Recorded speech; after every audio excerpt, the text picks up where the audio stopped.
Hello friends, I am अभी, you are watching अभिजीनियस study. तो आज हम लोग पढ़ने आए क्या, भारत इतिहास का विभाजन। इसके पहले मैंने एक वीडियो बनाया था जिसमें बताया था मैंने क्या, तो भारत का नामकरण और परिचय के बारे में। तो उस वीडियो को भी आप लोग ज़रूर देख लीजिएगा। तो चलिए बिना टाइम वेस्ट के वीडियो स्टार्ट करते हैं।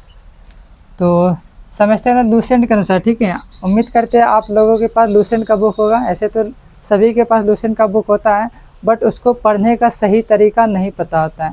तो मैंने एक सबसे पहले वाला वीडियो में बता चुका हूँ कि लूसेंट को कैसे कवर करना है और इसको इस सारा सिलेबस कैसे कंप्लीट करना है उसके बारे में। तो चलिए हम लोग आगे बढ़ते हैं। लूसेंट के अनुसार ही हम लोग आज पढ़ने वाले हैं। भारत इतिहास का विभाजन।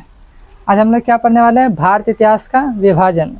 तो लूसेंट में दिया गया है भारत इतिहास का विभाजन किसने किया था, तो उसका नाम है क्रिस्टोफर सेलारियस। क्या है, क्रिस्टोफर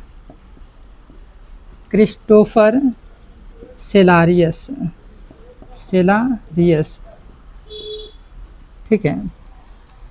क्रिस्टोफर सेलारियस नामक एक व्यक्ति थे, ठीक है। उन्होंने क्या किया था, भारत इतिहास का विभाजन 3 भागों में किया है। कितने भागों में, 3 भागों में। कितने भागों में, 3 भागों में। 3 भाग हमारे कौन कौन से हैं, पहला हमारा प्राचीन, दूसरा हमारा क्या है मध्यकालीन,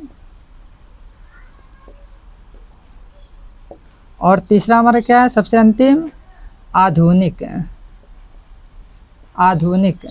ठीक है, आधुनिक। भारत इतिहास का विभाजन क्रिस्टोफर सेलारियस ने किया था, ठीक है।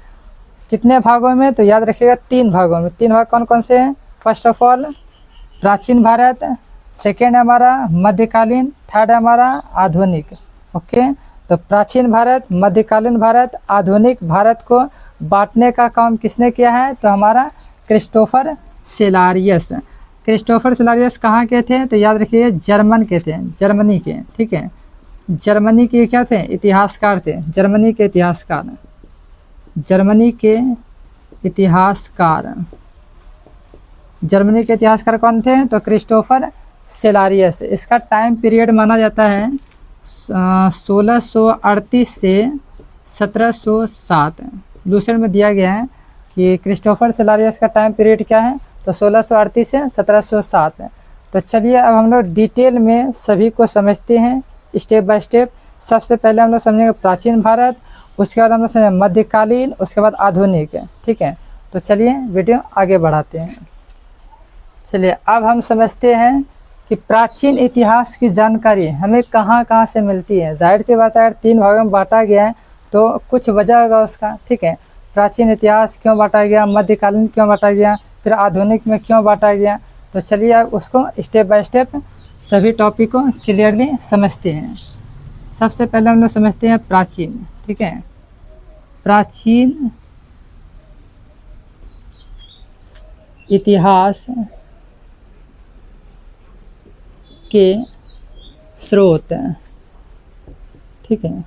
प्राचीन इतिहास के स्रोत हैं। स्रोत का मतलब समझ रहे होंगे आप लोग क्या होता है, स्रोत मतलब सोर्स है। मतलब प्राचीन इतिहास के हमें जानकारी कहाँ कहाँ से मिलती है, ठीक है।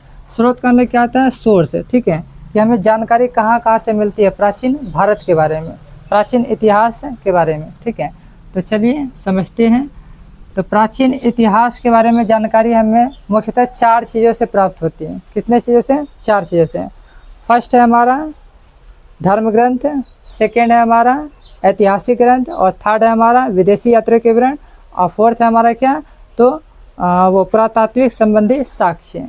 तो चलिए पहला हमारा क्या है, धर्म ग्रंथ, धर्म ग्रंथ, ठीक है। प्राचीन इतिहास को जानने का ये सबसे मुख्यतः क्या है, सोर्स है, धर्म ग्रंथ, ठीक है। धर्म ग्रंथ क्या हमारा मुख्य सोर्स है प्राचीन इतिहास के बारे में जानकारी प्राप्त करने का। धर्म ग्रंथ होता क्या है, पहले ये भी समझ लेते हैं धर्म ग्रंथ होता क्या है। धर्म ग्रंथ का मतलब होता है जो धार्मिक ग्रंथ हो, ग्रंथ मतलब पुस्तक, बुक, किताब। जैसे हम लोग पढ़ते हैं ना इतिहास, फिर गया भूगोल, है ना। उसी तरह से जो प्राचीन समय होता था, जैसे हो गया वेद हो गया हमारा, फिर रामायण हो गया, ठीक है, महाभारत हो गया, ऐसे हमारे क्या धर्म ग्रंथ है, धार्मिक ग्रंथ है, ठीक है। इससे हमें कुछ नई नई चीज़ें सीखने को मिलती हैं। तो चलिए, तो धर्म ग्रंथ में सबसे प्रमुख माना गया है वेद। क्या माना गया है? वेद। वेद को सर्वप्राचीन धर्म ग्रंथ माना जाता है। सबसे प्राचीन इसको क्या माना गया है? धर्म ग्रंथ। किसको? वेद को। ठीक है, वेद को सबसे प्राचीन धर्म ग्रंथ माना गया है। फिर आता है हमारा आगम। ठीक है, आगम क्या है? तो आगम कहा जाता है जैन साहित्य के, जो जैन साहित्य को लिखने वाले तो वो हमारा क्या कहलाता है? आगम कहलाता है। क्या कहलाता है? आगम। ठीक है, आगम कहलाता है। फिर हो गया हमारा रामायण हो गया। ठीक है, और क्या हो सकता है? महाभारत हो सकता है ना, महाभारत। ये कुछ मुख्य वो पुस्तकें हैं, धर्म ग्रंथ हैं, जिससे हमें प्राचीन इतिहास के बारे में क्या मिलती है? जानकारी मिलती है। ठीक है, ये हमारा क्या था? धर्म ग्रंथ। क्या था? धर्म ग्रंथ। अगला है हमारा, अगला क्या है? ऐतिहासिक ग्रंथ। क्या है? ऐतिहासिक। ऐतिहासिक ग्रंथ में क्या क्या हो सकता है, बता सकते हैं आप लोग? ऐतिहासिक ग्रंथ में हमारा क्या हो सकता है? जैसे हमारा इंडिका है ना, इंडिका हो गया। ठीक है, फिर ले लीजिए चचनामा ले लीजिए, फिर अष्टाध्याय ले लीजिए। ठीक है, अष्टाध्याय।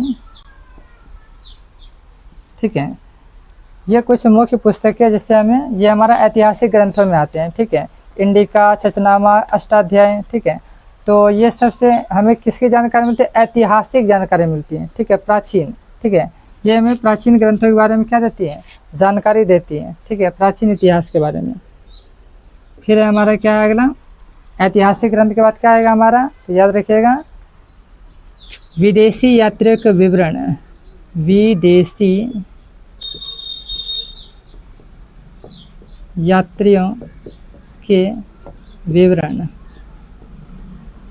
विदेशी यात्रियों के विवरण। ठीक है, विदेशी यात्रियों के विवरण में कौन कौन आ जाएंगे? Hiuen Tsang, first of all Hiuen Tsang. ठीक है, वेन सांग के बाद आता है हमारा इसिंग। ठीक है, इसिंग, वेन सांग, इसिंग, और हो गया हमारा फाहियान। ओके, ये सब कुछ मुख्य व्यक्ति हैं। ठीक है, जो किसका वर्णन किया है? तो भारत का प्राचीन इतिहास के बारे में वर्णन किया है। कौन? वेन सांग, इसिंग, फाहियान, फिर अलबरूनी हो गया, इब्न बतूता हो गया। बहुत सारा मतलब कि जो व्यक्ति हैं वो भारत के बारे में बताया। किसमें? तो विदेशी यात्रा के विवरण में, अपना विवरण में, अपना जो वो पुस्तक लिखा उसमें ये जाहिर किया है। कौन? वेन सांग, इसिंग, फाहियान भारत इतिहास के बारे में बताए हैं। और सबसे लास्ट हमारा क्या है? क्या हमारा सबसे लास्ट में?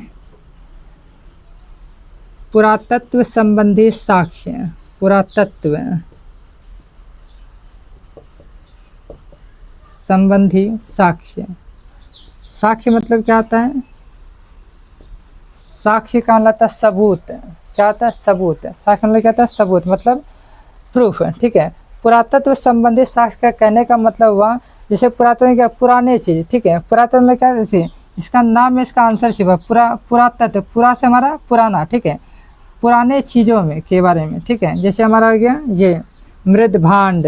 ठीक है, मृदभांड हो गया। ठीक है, फिर हमारा सिक्का हो गया, है ना, मृदभांड, सिक्का, और भी कई तरह की चीज़ें हैं। ठीक है, तो पुरातत्व संबंधी साक्ष्य में कौन आता है? मृदभांड आता है, सिक्का आता है। मृदभांड मतलब पहले के टाइम में लोग बर्तन तो यूज़ किया नहीं करते थे। पहले के टाइम में क्या? मिट्टी का बर्तन चलता था। ठीक है, जो कि सबसे शुद्ध माना। पहले के टाइम में क्या? मिट्टी का बर्तन चलता था। ठीक है, जो कि सबसे शुद्ध माना और सबसे शुभ भी माना जाता है। हम लोग पूछ करते हैं अधिकतर तो मिट्टी के बर्तनों का ही प्रयोग किया जाता है ना। मिट्टी के बर्तनों का, या फिर किसका यूज़ करते हैं? वो पीतल का बर्तनों का या कांसा का, वो सबसे शुभ और शुद्ध माना गया है। ठीक है, तो ये हमारा क्या था?